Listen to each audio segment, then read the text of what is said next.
Welcome to Audiobook AI YouTube channel.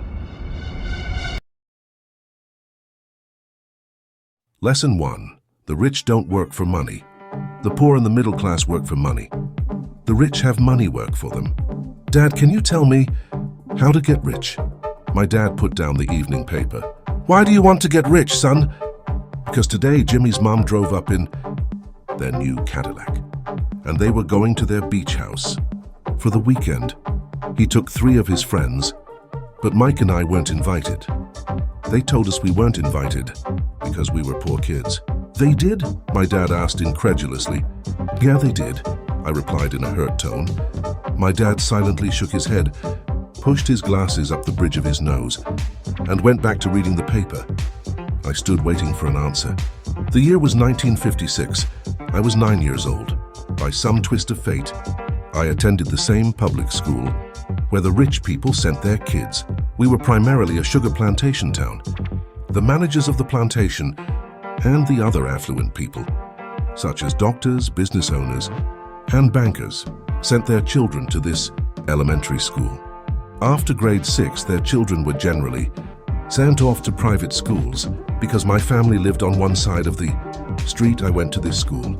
Had I lived on the other side of the street, I would have gone to a different school with kids from families more like mine. After grade 6, these kids and I would go on to the public intermediate and high school. There was no private school for them, or for me. My dad finally put down the paper. I could tell he was thinking. Well, son, he began slowly, if you want to be rich, you have to learn to make money. How do I make money? I asked. Well, use your head, son, he said, smiling. Even then I knew that really meant, that's all I'm going to tell you, or I don't know the answer. So don't embarrass me. A partnership is formed the next morning. I told my best friend, Mike, what my dad had said. As best as I could tell, Mike and I were the only poor kids in this school. Mike was also in this school by a twist of fate. Someone had drawn a jog in the line for the school district, and we wound up in school with the rich kids. We weren't really poor, but we felt as if we were, because all the other boys had new baseball, gloves, new bicycles, new everything. Mom and Dad provided us with the basics, like food, shelter, and clothes. But that was about it. My dad used to say, if you want something, work for it. We wanted things, but there was not much work available for 9-year-old boys. So what do we do to make money? Mike asked. I don't know, I said, but do you want to be my partner? He agreed, and so on that Saturday morning, Mike became my first business partner. We spent all morning coming up with ideas on how to make money. Occasionally, we talked about all the cool guys at Jimmy's beach house having fun. It hurt a little. But that hurt was good, because it inspired us to keep thinking of a way to make money. Finally, that afternoon, a bolt of lightning struck. It was an idea Mike got from a science book. He had read. Excitedly, we shook hands, and the partnership now had a business. For the next several weeks, Mike and I ran around our neighborhood, knocking on doors, and asking our neighbors if they would save their toothpaste tubes for us. With puzzled looks, most adults consented with a smile. Some asked us what we were doing, to which we replied, we can't tell you, it's a business secret. My mom grew distressed as the weeks wore on. We had selected a site next to her washing machine as the place we would stockpile our raw materials. In a brown cardboard box that at one time held catsup bottles, our little pile of used toothpaste tubes, began to grow.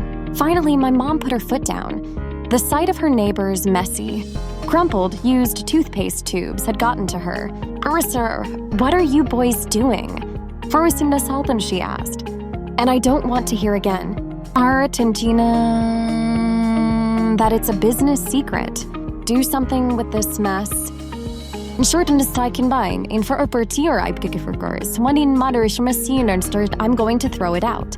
Mike and I pleaded and begged for a care, explaining that we would soon have enough. Her and Artem star. And then we Resi eyes toast time. We would begin production. We informed her that we were waiting on a couple of neighbors to finish their toothpaste. First I can see matter. So we could have their tubes. Mom granted us a 1-week extension. The date to begin production was moved up. And the pressure was on. My first partnership was already being threatened. Yurita the customs Vicini with an eviction notice by my own mom. Firstinan and Sakuruso. It became Mike's job to tell the neighbors, to quickly use up their toothpaste, saying their dentist wanted them to brush, or often anyway. I began to put together the production line. One day my dad drove up with a friend to see 2 9-year-old boys in the driveway, with the production line operating at full speed. There was fine white powder everywhere. On a long table were small milk cartons, arsons from school, and our family's hibachi grill was glowing, with red-hot coals at maximum heat. Dad walked up cautiously, having to park the car at the base of the driveway. Since the production line blocked the carport. As he and his friend got closer, they saw a steel pot sitting on top of the coals in which the toothpaste tubes were being melted down. In those days, toothpaste did not come in plastic tubes. The tubes were made of lead. So once the paint was burned off, the tubes were dropped in the small steel pot. They melted until they became liquid, and with my mom's pot holders, we poured the lead through a small hole in Tias Aritan Waro.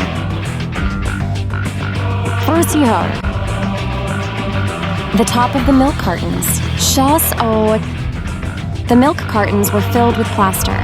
Of Paris, white powder was everywhere. In my haste, I had knocked the bag over. And the entire area looked like it had been hit by a snowstorm. The milk cartons were the outer containers for plaster of Paris molds. My dad and his friend watched as we carefully poured the molten lead through a small hole in the top of the plaster of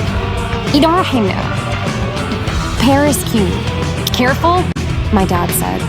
I nodded without looking up. Finally, once the pouring was through, I put the steel pot down and smiled at my dad. What are you boys doing? He asked with a cautious smile. We're doing what you told me to do. We're going to be rich, I said. Yup, said Mike, grinning and nodding his head. We're partners. And what is in those plaster molds? My dad asked her. Watch, I said. This should be a good batch. With a small hammer, I tapped at the seal that divided the cube in half. Cautiously, I pulled up the top half of the plaster mold and a lead nickel fell out. Oh no! First you just thought of horror, some my dad exclaimed. And daughter, you're casting nickels out of lead. That's right. First you than Mike said. We're doing as you told us to do. We're making money. My dad's friend turned and burst into laughter. My dad smiled and shook his head. Along with a fire and a box of spent toothpaste tubes. In front of him were 2 little boys covered with white dust smiling from ear to ear. First and Sarkida. He asked us to put everything down and sit with him on the front step of our house. With a smile, he gently explained what the word counterfeiting meant. Our dreams were dashed, "You mean this is illegal?" asked Mike in a quivering voice. "Let them go," my dad's friend said. "They might be developing a natural talent." My dad glared at him. "Yes, it is illegal," my dad said gently. "But you boys have shown great creativity and original thought. Keep going. I'm really proud of you." Disappointed, Mike and I sat in silence for about 20 minutes before we began cleaning up our mess. The business was over on opening day. Sweeping the powder up, I looked at Mike and said, "I guess Jimmy and his friends are right.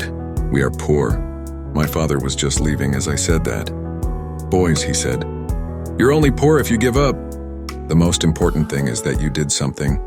Most people only talk and dream of getting rich. You've done something. I'm very proud of the two of you. I will say it again. Keep going. Don't quit." Mike and I stood there in silence. They were nice words, but we still did not know what to do. "So how come you're not rich, Daddy?" I asked. "Because I chose to be a school teacher. School teachers really don't think about being rich.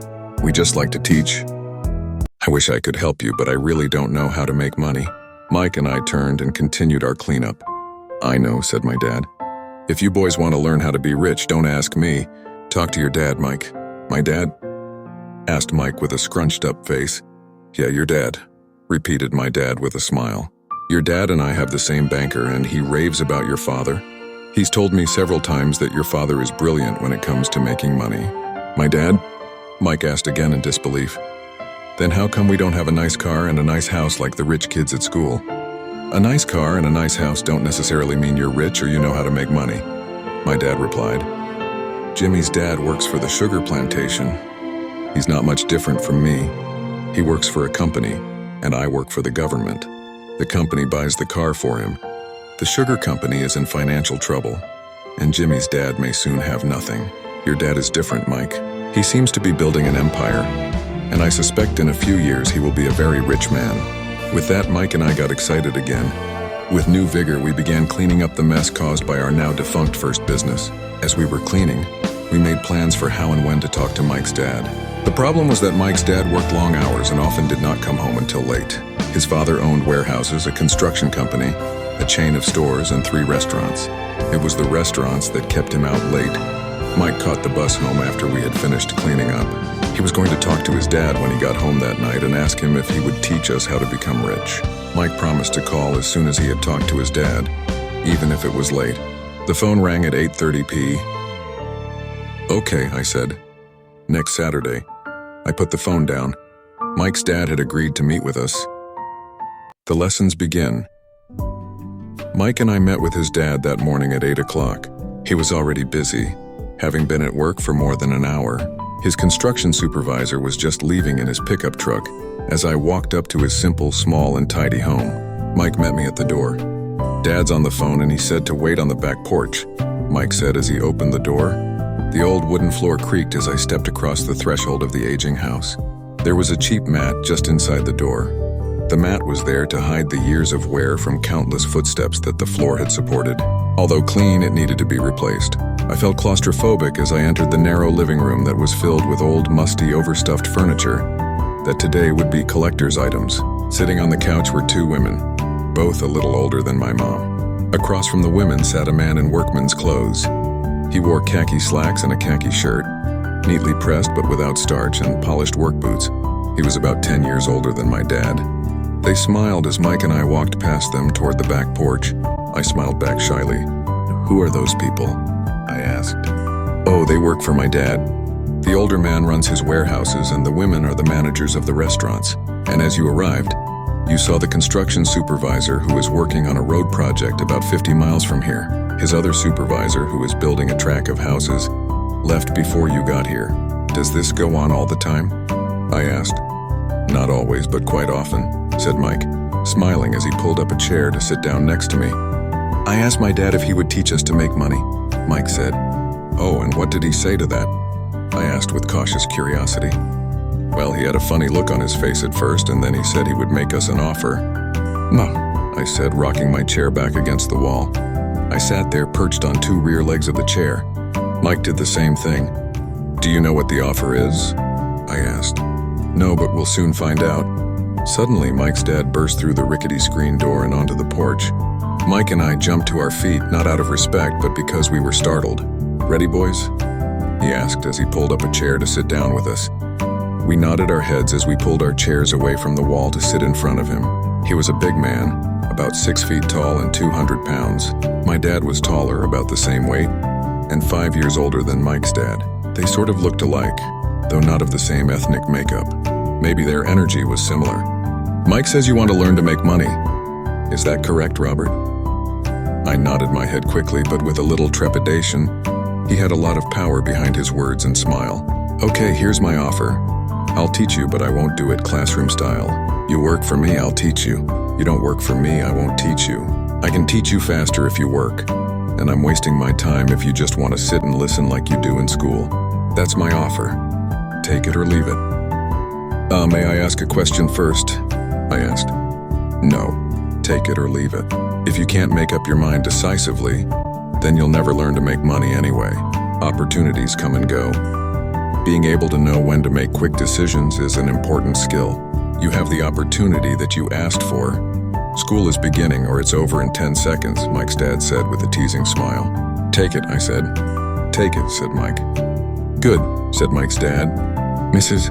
Martin will be by in 10 minutes. After I'm through with her, you'll ride with her to my superette and you can begin working. I'll pay you 10 cents an hour, and you'll work 3 hours every Saturday. But I have a softball game today," I said. Mike's dad lowered his voice to a stern tone. "Take it or leave it," he said. "I'll take it," I replied, choosing to work and learn instead of playing. 30 cents later by 9 Groeneng. That day, Mike and I were working for Mrs. Martin. She was a kind and patient woman. She always said that Mike and I reminded her of her 2 grown sons. Although kind, she believed in hard work and kept us moving. We spent 3 hours taking canned goods off the shelves, brushing each can with a feather duster to get the dust off, and then restacking them neatly. It was excruciatingly boring work. Mike's dad, whom I call my rich dad, owned 9 of these little superettes, each with a large parking lot. They were the early version of the 7-Eleven convenience stores, little neighborhood grocery stores where people bought items such as milk, bread, butter, and cigarettes. The problem was that this was Hawaii before air conditioning was widely used, and the stores could not close their doors because of the heat. On 2 sides of the store, the doors had to be wide open to the road and parking lot. Every time a car drove by or pulled into the parking lot, dust would swirl and settle in the store. We knew we had a job as long as there was no air conditioning. For 3 weeks, Mike and I reported to Mrs. Martin and worked our 3 hours. By noon, our work was over, and she dropped 3 little dimes in each of our hands. Now, even at the age of 9 in the mid-1950s, 30 cents was not too exciting. Comic books cost 10 cents back then, so I usually spent my money on comic books and went home. By Wednesday of the 4th week, I was ready to quit. I had agreed to work only because I wanted to learn to make money from Mike's dad, and now I was a slave for 10 cents an hour. On top of that, I had not seen Mike's dad since that first Saturday. "I'm quitting," I told Mike at lunchtime. School was boring, and now I did not even have my Saturdays to look forward to. But it was the 30 cents that really got to me. This time, Mike smiled. "What are you laughing at?" I asked with anger and frustration. "Dad said this would happen. He said to meet with him when you were ready to quit." "What?" I said indignantly. "He's been waiting for me to get fed up." "Sort of," Mike said. "Dad's kind of different. He doesn't teach like your dad. Your mom and dad lecture a lot. My dad is quiet and a man of few words. You just wait till this Saturday. I'll tell him you're ready." "You mean I've been set up?" "No, not really, but maybe." "Dad will explain on Saturday." Not life will just continue to push you around. People do 2 things. Some just let life push them around. Others get angry and push back. But they push back against their boss or their job or their husband or wife. They do not know it's life that's pushing. I had no idea what he was talking about. Life pushes all of us around. Some people give up and others fight. A few learn the lesson and move on. They welcome life pushing them around. To these few people, it means they need and want to learn something. They learn and move on. Most quit and a few like you fight. Rich Dad stood and shut the creaky old wooden window that needed repair. If you learn this lesson, you will grow into a wise, wealthy, and happy young man. If you don't, you will spend your life blaming a job, low pay, or your boss for your problems. You'll live life always hoping for that big break that will solve all your money problems. Rich Dad looked over at me to see if I was still listening. His eyes met mine. We stared at each other, communicating through our eyes. Finally, I looked away once I had absorbed his message. I knew he was right. I was blaming him, and I did ask to learn. I was fighting. Rich Dad continued. Or if you're the kind of person who has no guts, you just give up every time life pushes you. If you're that kind of person, you'll live all your life playing it safe, doing the right thing, saving yourself for some event that never happens. Then you die a boring old man. You'll have lots of friends who really like you because you were such a nice, hardworking guy. But the truth is that you let life push you into submission. Deep down, you were terrified of taking risks. You really wanted to win, but the fear of losing was greater than the excitement of winning. Deep inside you, and only you will know, you didn't go for it. You chose to play it safe. Our eyes met again. You've been pushing me around, I asked. Some people might say that, smiled Rich Dad. I would say that I just gave you a taste of life. What taste of life? I asked, still angry, but now curious and ready to learn. You boys are the first people who have ever asked me to teach them how to make money. I have more than 150 employees, and not one of them has asked me what I know about money. They ask me for a job and a paycheck, but never to teach them about money. So most will spend the best years of their lives working for money, not really understanding what it is they are working for. I sat there listening intently. So when Mike told me you wanted to learn how to make money, I decided to design a course that mirrored real life. I could talk until I was blue in the face, but you wouldn't hear a thing. So I decided to let life push you around a bit so you could hear me. That's why I only paid you 10 cents. So what is the lesson I learned from working for only 10 cents an hour? I asked. That you're cheap and exploit your workers. Rich Dad rocked back and laughed heartily. Finally, he said, you'd best change your point of view. Stop blaming me and thinking I'm the problem. If you think I'm the problem, then you have to change me. If you realize that you're the problem, then you can change yourself, learn something, and grow wiser. Most people want everyone else in the world to change but themselves. Let me tell you, it's easier to change yourself than everyone else. I don't understand, I said. Don't blame me for your problems, Rich Dad said, growing impatient. But you only pay me 10 cents. So what are you learning? Rich Dad asked, smiling. That you're cheap, I said with a sly grin. See? You think I'm the problem, said Rich Dad. But you are. Well, keep that attitude and you'll learn nothing. Keep the attitude that I'm the problem. And what choices do you have? Well, if you don't pay me more or show me more respect and teach me, I'll quit. Well put, Rich Dad said. And that's exactly what most people do. They quit and go looking for another job, a better opportunity and higher pay, actually thinking that this will solve the problem. In most cases, it won't. So what should I do? I asked. Just take this measly 10 cents an hour and smile. Rich Dad smiled. That's what the other people do, but that's all they do. Waiting for a raise thinking that more money will solve their problems. Most just accept it, and some take a second job working harder but again accepting a small paycheck. I sat staring at the floor, beginning to understand the lesson Rich Dad was presenting. I could sense it was a taste of life. Finally, I looked up and asked, so what will solve the problem? This, he said, leaning forward in his chair and tapping me gently on the head.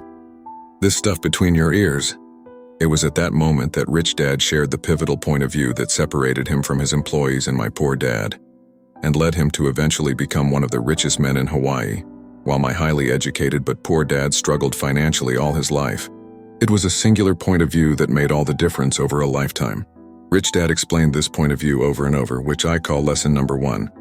The poor and the middle class work for money. The rich have money work for them. On that bright Saturday morning, I learned a completely different point of view from what I had been taught by my poor dad. At the age of 9, I understood that both dads wanted me to learn. Both dads encouraged me to study, but not the same things. My highly educated dad recommended that I do what he did. Son, I want you to study hard, get good grades so you can find a safe, secure job with a big company, and make sure it has excellent benefits. My rich dad wanted me to learn how money works so I could make it work for me. These lessons I would learn through life with his guidance, not because of a classroom. My rich dad continued my first lesson. I'm glad you got angry about working for 10 cents an hour. If you hadn't got angry and had simply accepted it, I would have to tell you that I could not teach you. You see, true learning takes energy, passion, and a burning desire. Anger is a big part of that formula, for passion is anger and love combined. When it comes to money, most people want to play it safe and feel secure, so passion does not direct them. Fear does. So is that why they'll take jobs with low pay? I asked. Yes, said Rich Dad. Some people say I exploit people because I don't pay as much as the sugar plantation or the government. I say the people exploit themselves. It's their fear, not mine. But don't you feel you should pay them more? I asked. I don't have to. And besides, more money will not solve their problems. Just look at your dad. He makes a lot of money and he still can't pay his bills. Most people, given more money, only get into more debt. So that's why the 10 cents an hour, I said, smiling. It's a part of the lesson. That's right, smiled Rich Dad. You see, your dad went to school and got an excellent education, so he could get a high-paying job. But he still has money problems because he never learned anything about money in school. On top of that, he believes in working for money. And you don't? I asked. No, not really, said Rich Dad. If you want to learn to work for money, then stay in school. That is a great place to learn to do that. But if you want to learn how to have money work for you, then I will teach you that. But only if you want to learn. Wouldn't everyone want to learn that? I asked. No, said Rich Dad. Simply because it's easier to learn to work for money, especially if fear is your primary emotion when the subject of money is discussed. I don't understand, I said with a frown. Don't worry about that for now. Just know that it's fear that keeps most people working at a job. The fear of not paying their bills, the fear of being fired, the fear of not having enough money, and the fear of starting over. That's the price of studying to learn a profession or trade and then working for money. Most people become a slave to money and then get angry at their boss. Learning to have money work for you is a completely different course of study. I asked. Absolutely, Rich Dad answered. Absolutely. We sat in silence on that beautiful Hawaiian Saturday morning.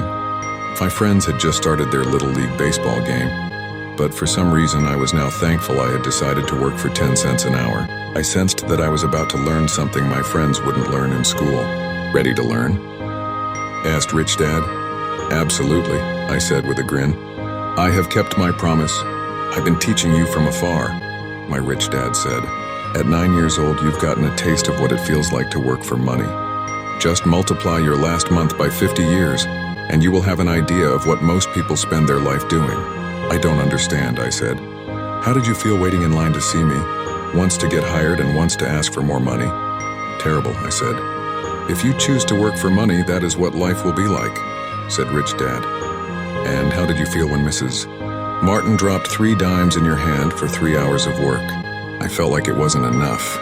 It seemed like nothing. I was disappointed, I said. And that is how most employees feel when they look at their paychecks, especially after all the tax and other deductions are taken out. At least you got 100%? You mean most workers don't get paid everything? I asked with amazement. Heavens no, said Rich Dad. The government always takes its share first. How do they do that? I asked. Taxes, said Rich Dad. You're taxed when you earn. You're taxed when you spend. You're taxed when you save. Why do people let the government do that to them? The rich don't, said Rich Dad with a smile. The poor and the middle class do. I'll bet you that I earn more than your dad, yet he pays more in taxes. How can that be? I asked. At my age, that made no sense to me. Why would someone let the government do that to them? Rich Dad rocked slowly and silently in his chair, just looking at me. Ready to learn? He asked. I nodded my head slowly. As I said, there is a lot to learn. Learning how to have money work for you is a lifetime study. Most people go to college for 4 years, and their education ends. I already know that my study of money will continue over my lifetime, simply because the more I find out I need to know. Most people never study the subject. They go to work, get their paycheck, balance their checkbooks, and that's it. Then they wonder why they have money problems. They think that more money will solve the problem, and don't realize that it's their lack of financial education that is the problem. So my dad has tax problems because he doesn't understand money. I asked, confused. Look, said Rich Dad, taxes are just one small section on learning how to have money work for you. Today I just wanted to find out if you still have the passion to learn about money. Most people don't. They want to go to school, learn a profession, have fun at their work, and earn lots of money. One day they wake up with big money problems, and then they can't stop working. That's the price of only knowing how to work for money instead of studying how to have money work for you. So do you still have the passion to learn? Asked Rich Dad. I nodded my head. Good, said Rich Dad. Now get back to work. This time I will pay you nothing. What? I asked in amazement. You heard me. Nothing. You will work the same 3 hours every Saturday. But this time you will not be paid 10 cents per hour. You said you wanted to learn to not work for money, so I'm not going to pay you anything. I couldn't believe what I was hearing. I've already had this conversation with Mike and he's already working, dusting and stacking canned goods for free. You'd better hurry and get back there. That's not fair, I shouted. You've got to pay something. You said you wanted to learn. If you don't learn this now, you'll grow up to be like the 2 women and the older man sitting in my living room, working for money and hoping I don't fire them, or like your dad, earning lots of money only to be in debt up to his eyeballs, hoping more money will solve the problem. If that's what you want, I'll go back to our original deal of 10 cents an hour. Or you can do what most adults do. Complain that there is not enough pay, quit and go looking for another job. But what do I do? I asked. Rich Dad tapped me on the head. Use this, he said. If you use it well, you will soon thank me for giving you an opportunity and you will grow into a rich man. I stood there, still not believing what a raw deal I was handed. I came to ask for a raise and somehow I was instead working for nothing. Rich Dad tapped me on the head again and said, use this. Now get out of here and get back to work. Lesson number 1. The rich don't work for money. I didn't tell my poor dad I wasn't being paid. He wouldn't have understood and I didn't want to try to explain something I didn't understand myself. For 3 more weeks, Mike and I worked 3 hours every Saturday for nothing. The work didn't bother me and the routine got easier. But it was the missed baseball games and not being able to afford to buy a few comic books that got to me. Rich Dad stopped by at noon on the 3rd week. We heard his truck pull up in the parking lot and sputter when the engine was turned off. He entered the store and greeted Mrs. Martin with a hug. After finding out how things were going in the store, he reached into the ice cream freezer, pulled out 2 bars, paid for them, and signaled to Mike and me. Let's go for a walk, boys. We crossed the street, dodging a few cars, and walked across a large grassy field where a few adults were playing softball. Sitting down at a lone picnic table, he handed Mike and me the treats. How's it going, boys? Rich Dad asked. Mike and I looked at each other, shrugged our shoulders, and shook our heads in unison, avoiding one of life's biggest traps. Well, you boys had better start thinking. You're staring at one of life's biggest lessons. If you learn it, you'll enjoy a life of great freedom and security. If you don't, you'll wind up like Mrs. Martin and most of the people playing softball in this park. They work very hard for little money, clinging to the illusion of job security and looking forward to a 3-week vacation each year and maybe a skimpy pension after 45 years of service. If that excites you, I'll give you a raise to 25 cents an hour. But these are good, hard-working people. Are you making fun of them? I demanded. A smile came over Rich Dad's face. Mrs. Martin is like a mother to me. I would never be that cruel. I may sound unkind because I'm doing my best to point something out to the 2 of you. I want to expand your point of view so you can see something most people never have the benefit of seeing, because their vision is too narrow. Mike and I sat there uncertain of his message. He sounded cruel, yet we could sense he was trying to drive home a point. With a smile, Rich Dad said, "Doesn't that 25 cents an hour sound good? Doesn't it make your heart beat a little faster?" I shook my head no, but it really did. 25 cents an hour would be big bucks to me. Okay, I'll pay you $1 an hour, Rich Dad said with a sly grin. Now my heart started to race.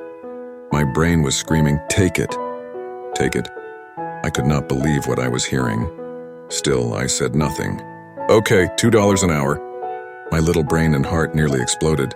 After all, it was 1956 and being paid $2 an hour would have made me the richest kid in the world. I couldn't imagine earning that kind of money. I wanted to say yes. I wanted the deal.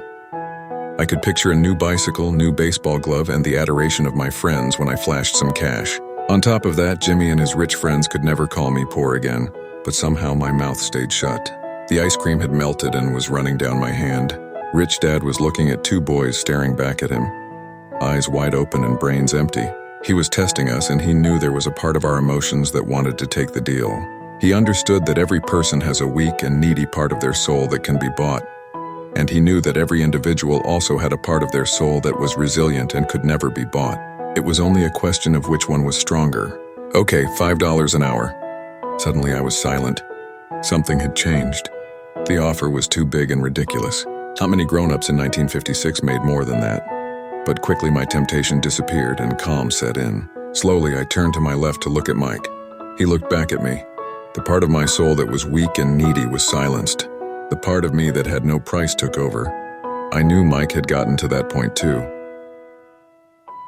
People's lives are forever controlled by two emotions, fear and greed. Good, Rich Dad said softly. Most people have a price, and they have a price because of human emotions named fear and greed. First, the fear of being without money motivates us to work hard. And then once we get that paycheck, greed or desire starts us thinking about all the wonderful things money can buy. The pattern is then set. What pattern? I asked. The pattern of get up, go to work, pay bills. Get up, go to work, pay bills. People's lives are forever controlled by two emotions, fear and greed.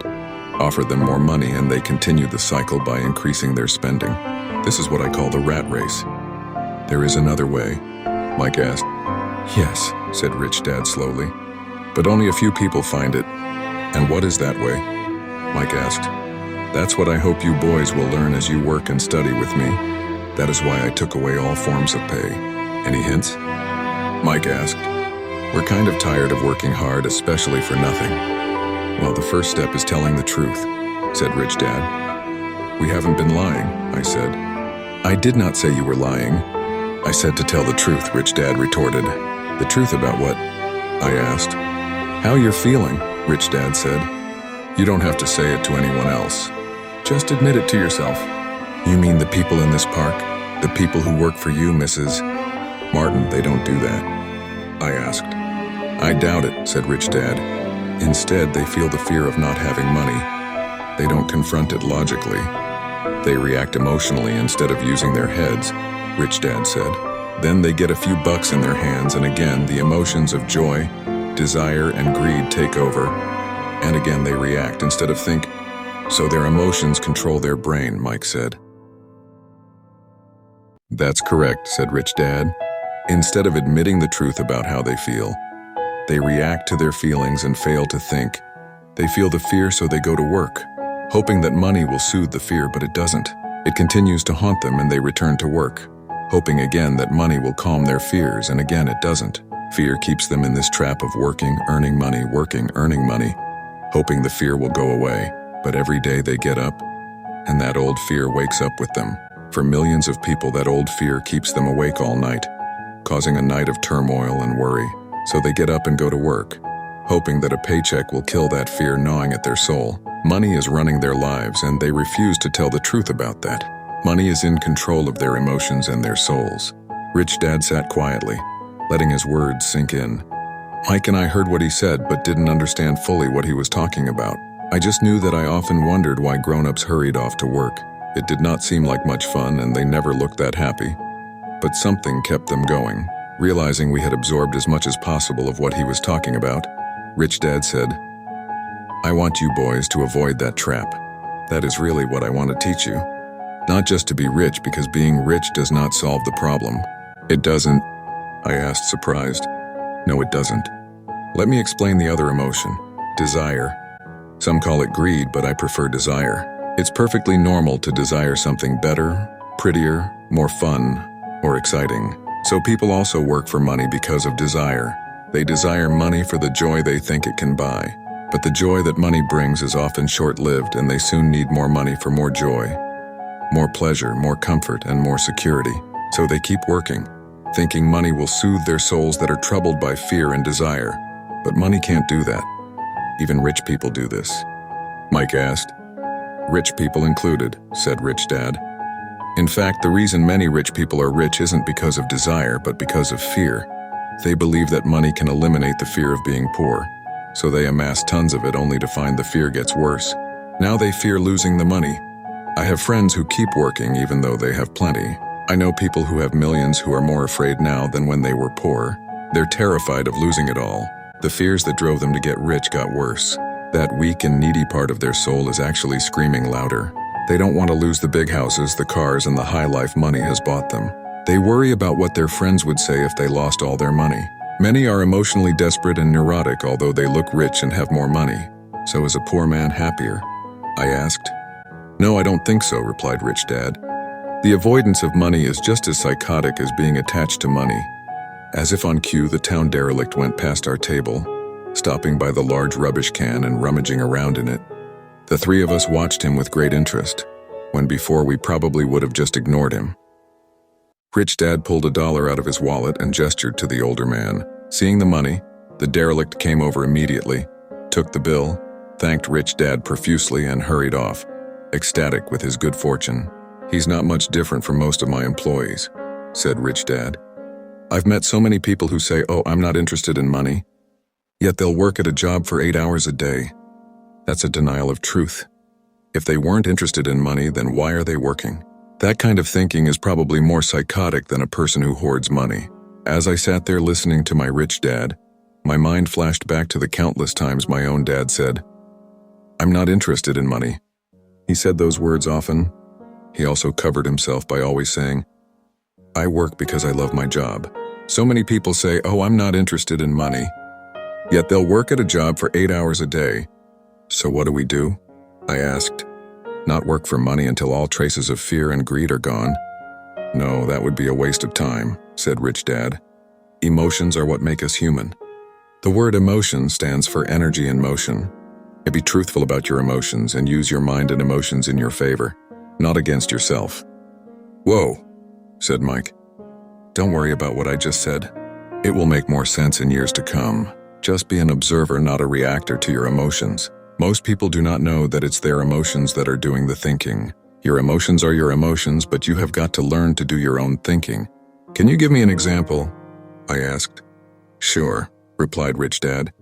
When a person says, I need to find a job, it's most likely an emotion doing the thinking. Fear of not having money generates that thought.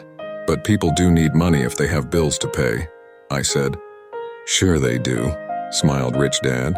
All I'm saying is that it's fear that is all too often doing the thinking. I don't understand, said Mike. For example, said Rich Dad, if the fear of not having enough money arises, instead of immediately running out to get a job, they instead might ask themselves this question: will a job be the best solution to this fear over the long run? In my opinion, the answer is no. A job is really a short-term solution to a long-term problem. But my dad is always saying, stay in school and get good grades so you can find a safe, secure job, I interjected, somewhat confused. Yes, I understand he says that, said Rich Dad, smiling. Most people recommend that, and it's a good path for most people. But people make that recommendation primarily out of fear. You mean my dad says that because he's afraid? Yes, said Rich Dad. He's terrified that you won't earn enough money and won't fit into society. Don't get me wrong. He loves you and wants the best for you. I too believe an education and a job are important. But it won't handle the fear. You see, that same fear that makes him get up in the morning to earn a few bucks is the fear that is causing him to be so fanatical about your going to school. So what do you recommend? I asked. I want to teach you to master the power of money, instead of being afraid of it. They don't teach that in school, and if you don't learn it, you become a slave to money. It was finally making sense. He wanted us to widen our views and to see what the Mrs. Martins of this world couldn't see. He used examples that sounded cruel at the time, but I've never forgotten them. My vision widened that day, and I began to see the trap that lay ahead for most people. We just work at different levels, said Rich Dad. I just want you boys to have a chance to avoid the trap caused by those two emotions, fear and desire. Use them in your favor, not against you. That's what I want to teach you. I'm not interested in just teaching you to make a pile of money. That won't handle the fear or desire. If you don't first handle fear and desire and you get rich, you'll only be a highly paid slave. So how do we avoid the trap? I asked. The main cause of poverty or financial struggle is fear and ignorance. Not the economy or the government or the rich. It's self-inflicted fear and ignorance that keep people trapped. So you boys go to school and get your college degrees. And I'll teach you how to stay out of the trap. The pieces of the puzzle were appearing. My highly educated dad had a great education and a great career, but school never told him how to handle money or his fear of it. It became clear that I could learn different and important things from two fathers. So you've been talking about the fear of not having money? How does the desire for money affect our thinking? Mike asked. How did you feel when I tempted you with a pay raise? Did you notice your desires rising? We nodded our heads. By not giving in to your emotions, you were able to delay your reactions and think. That is important. We will always have emotions of fear and greed. From here on in, it's imperative for you to use those emotions to your advantage, and for the long term to not let your emotions control your thinking. Most people use fear and greed against themselves. That's the start of ignorance. Most people live their lives chasing paychecks, pay raises, and job security because of the emotions of desire and fear, not really questioning where those emotion-driven thoughts are leading them. It's just like the picture of a donkey dragging a cart with its owner dangling a carrot just in front of its nose. The donkey's owner may be going where he wants to, but the donkey is chasing an illusion. Tomorrow, there will only be another carrot for the donkey. You mean the moment I picture a new baseball glove, candy, and toys, that's like a carrot to a donkey? Mike asked. Yes, and as you get older, your toys get more expensive. A new car, a boat, and a big house to impress your friends, said Rich Dad with a smile. Fear pushes you out the door and desire calls to you. That's the trap. So what's the answer? Mike asked. What intensifies fear and desire is ignorance. That is why rich people with lots of money often have more fear the richer they get. Money is the carrot, the illusion. If the donkey could see the whole picture, it might rethink its choice to chase the carrot. Rich Dad went on to explain that a human's life is a struggle between ignorance and illumination. He explained that once a person stops searching for information and self-knowledge, ignorance sets in. That struggle is a moment-to-moment decision, to learn to open or close one's mind. Look, school is very important. You go to school to learn a skill or profession, to become a contributing member of society. Every culture needs teachers, doctors, mechanics, artists, cooks, business people, police officers, firefighters, and soldiers. Schools train them so society can thrive and flourish, said Rich Dad. Unfortunately, for many people, school is the end, not the beginning. There was a long silence. Rich Dad was smiling. I didn't comprehend everything he said that day, but as with most great teachers, his words continued to teach for years. I've been a little cruel today, said Rich Dad, but I want you to always remember this talk. I want you to always think of Mrs. Martin, and I want you always to remember that donkey. Never forget that fear and desire can lead you into life's biggest trap, if you're not aware of them controlling your thinking. To spend your life living in fear, never exploring your dreams, is cruel. To work hard for money, thinking that it will buy you things that will make you happy, is also cruel. To wake up in the middle of the night terrified about paying bills is a horrible way to live. To live a life dictated by the size of a paycheck is not really living a life. Thinking that a job makes you secure is lying to yourself. That's cruel, and that's the trap I want you to avoid. I've seen how money runs people's lives. Don't let that happen to you. Please don't let money run your life. A softball rolled under our table. Rich Dad picked it up and threw it back. So what does ignorance have to do with greed and fear? I asked. Because it is ignorance about money that causes so much greed and fear, said Rich Dad. Let me give you some examples. A doctor wanting more money to better provide for his family raises his fees. By raising his fees, it makes healthcare more expensive for everyone. It hurts the poor people the most. So they have worse health than those with money, because the doctors raise their fees. The attorneys raise their fees. Because the attorneys' fees have gone up, school teachers want a raise, which raises our taxes, and on and on and on. Soon there will be such a horrifying gap between the rich and the poor that chaos will break out, and another great civilization will collapse. History proves that great civilizations collapse when the gap between the haves and have-nots is too great. Sadly, America is on that same course because we haven't learned from history. We only memorize historical dates and names, not the lesson. Aren't prices supposed to go up? I asked. In an educated society with a well-run government, prices should actually come down. Of course, that is often only true in theory. Prices go up because of greed and fear caused by ignorance. If schools taught people about money, there would be more money and lower prices. But schools focus only on teaching people to work for money, not how to harness money's power. But don't we have business schools? Mike asked. And haven't you encouraged me to go for my MBA? Yes, said Rich Dad. But all too often, business schools train employees to become sophisticated bean counters. Heaven forbid a bean counter takes over a business. All they do is look at the numbers, fire people, and kill the business. I know this because I hire bean counters. All they think about is cutting costs and raising prices, which cause more problems. Bean counting is important, I wish more people knew it, but it too is not the whole picture, added Rich Dad angrily. So is there an answer? Asked Mike. Yes, said Rich Dad. Learn to use your emotions to think, not think with your emotions. When you boys mastered your emotions by agreeing to work for free, I knew there was hope. When you again resisted your emotions when I tempted you with more money, you were again learning to think in spite of being emotionally charged. That's the first step. Why is that step so important? I asked. Well, that's up to you to find out. If you want to learn, I'll take you boys into the briar patch, a place almost everyone else avoids. If you go with me, you'll let go of the idea of working for money and instead learn to have money work for you. And what will we get if we go with you? What if we agree to learn from you? What will we get? I asked. The same thing Brer Rabbit got, said Rich Dad, referring to the classic children's story. Is there a briar patch? I asked. Yes, said Rich Dad. The briar patches are fear and greed. Confronting fear, weaknesses, and neediness by choosing our own thoughts is the way out. Choosing our thoughts? Mike asked, puzzled. Yes, choosing what we think rather than reacting to our emotions. Instead of just getting up and going to work because not having the money to pay your bills is scaring you, ask yourself, is working harder at this the best solution to this problem? Most people are too afraid to rationally think things through and instead run out the door to a job they hate. The tar baby is in control. That's what I mean by choosing your thoughts. And how do we do that? Mike asked. That's what I will teach you. I'll teach you to have a choice of thoughts rather than a knee-jerk reaction, like gulping down your morning coffee and running out the door. Remember what I said before. A job is only a short-term solution to a long-term problem. Most people have only one problem in mind, and it's short-term. It's the bills at the end of the month, the tar baby. Money controls their lives, or should I say the fear and ignorance about money controls it.